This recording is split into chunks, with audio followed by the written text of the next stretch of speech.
One day in, one day out, on top, then you're down. The highs and the lows keep swirling. Walk these streets like you're beat, then rise up to meet the break that you need. It's coming, just hold on. Hold on.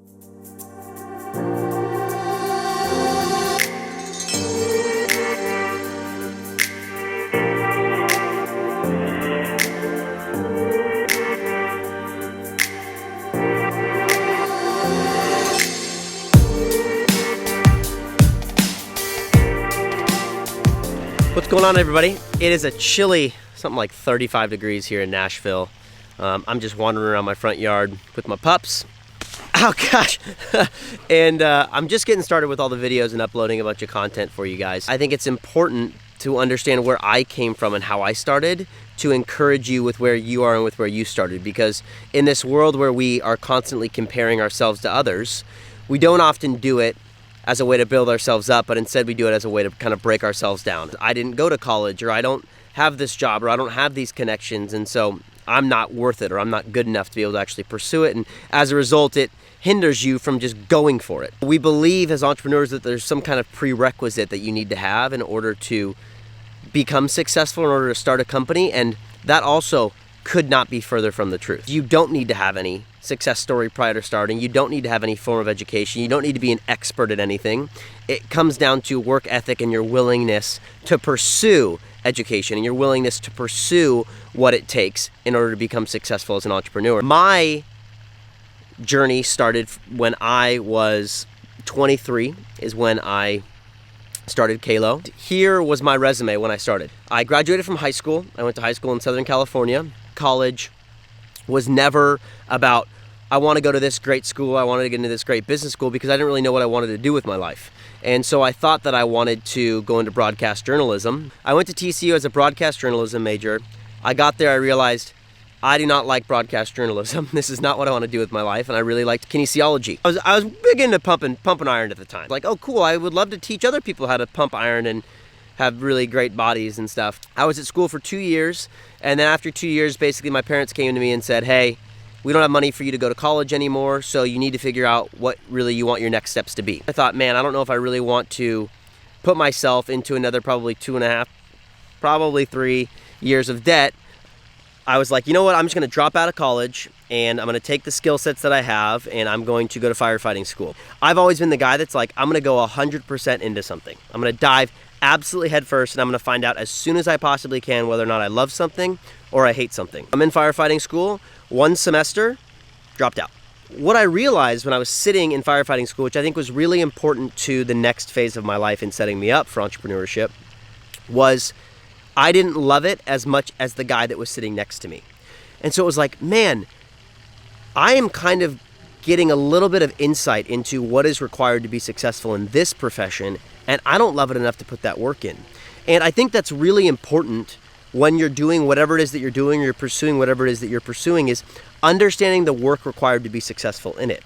In entrepreneurship, there's not a educational prerequisite, but there is a mental and emotional prerequisite that you have to understand what it is that you're getting into, and you have to know that you are going to bust your ass and do whatever it takes in order to be successful. So I had graduated from high school, I had dropped out of college, I had dropped out of firefighting school, and I wanted to go, obviously, to now the next really stable career, which was to be an actor. I moved to LA, I moved into an apartment with 2 other dudes.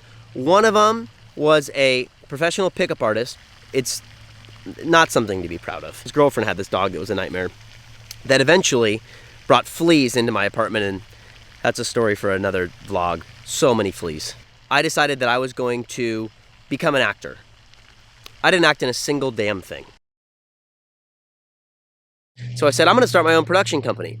That didn't really do anything. So my resume was this. I had graduated from high school, I dropped out of college as a broadcast journalism major and then a kinesiology major, neither of which had any ties to business in any capacity. Then I decided I'd go to firefighting school. I dropped out of that because I realized I didn't love it enough. Then I decided to pick up and move to LA. I honestly don't think I made a single dollar acting. Then I waited tables at P.F. Chang's. That's how I made money. And then I waited tables at a restaurant in Beverly Hills. That was my resume when I started Kalo. So if you're somebody that's sitting there going, well, yeah, Casey, I didn't have any of the education that you probably have.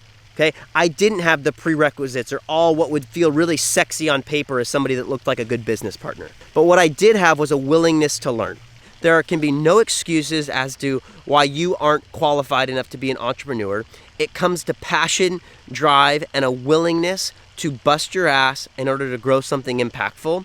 But you have to learn along the way. And that's one thing that I would say really differentiated me.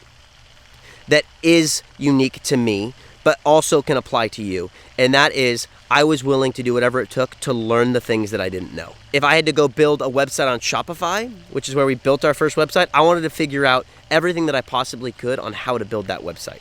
If it was about logos, or how you name a company, or how to build a company, or how to learn QuickBooks to be able to do some semblance of finance, I learned all of those things. I didn't know them beforehand. So if you don't have the resume, or it looks a lot like mine did, which was the furthest thing from impressive, you are fine. You can start a company, you can pursue something. You just have to, on the other side of that, have a willingness to learn, because other people may have a jump start where you are. I just wanted to share that with you.